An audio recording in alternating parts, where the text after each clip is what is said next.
Hey guys, I wanted to let you know my plan with NVDA stock, both in my short-term trading account and my long-term account, okay? I've talked about this before, but I want to put out another video in case you missed that one, okay? So NVIDIA, in my opinion, is still a buy until we get into August. Remember, their next earnings report is going to be later August, okay? At that point, I believe that NVIDIA is going to have large numbers. It's going to be harder to show accelerating revenue and earnings per share growth on this next report because last year's same quarter was way bigger numbers, okay, than what they've been comparing against over the last 4 quarters, okay?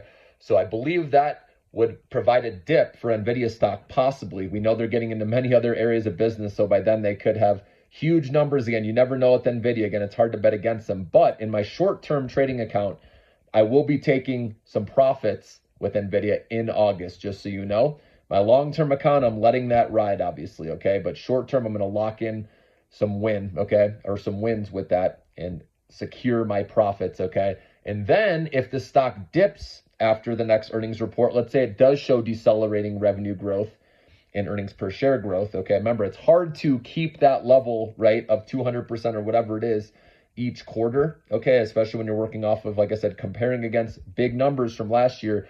So if it comes in less, there probably will be a sell-off, and then that's when I'm going to look to buy the dip again, okay, in my short-term account, and then build it up again. Okay, depending on how low it goes, it would need to dip quite a bit for me to buy in. I would say 10% correction. Okay, I'd look to add more shares after the next earnings report.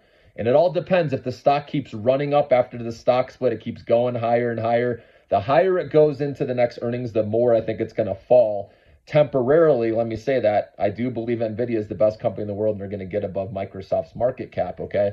But I do believe there will be a dip, a sizable dip, like I said, if they show decelerating revenue and earnings per share growth with their next earnings report in late August. So that's why I'm going to be capturing some gains in August before that report in my short-term account. Like I said, you always want to have some long, though, because this is a once-in-a-generation stock that could provide insane returns, guys, over the future because they have many other areas to grow their business, okay? We know they have the future generation chips coming out next year with Blackwell, and then the following year after that with Rubin, right?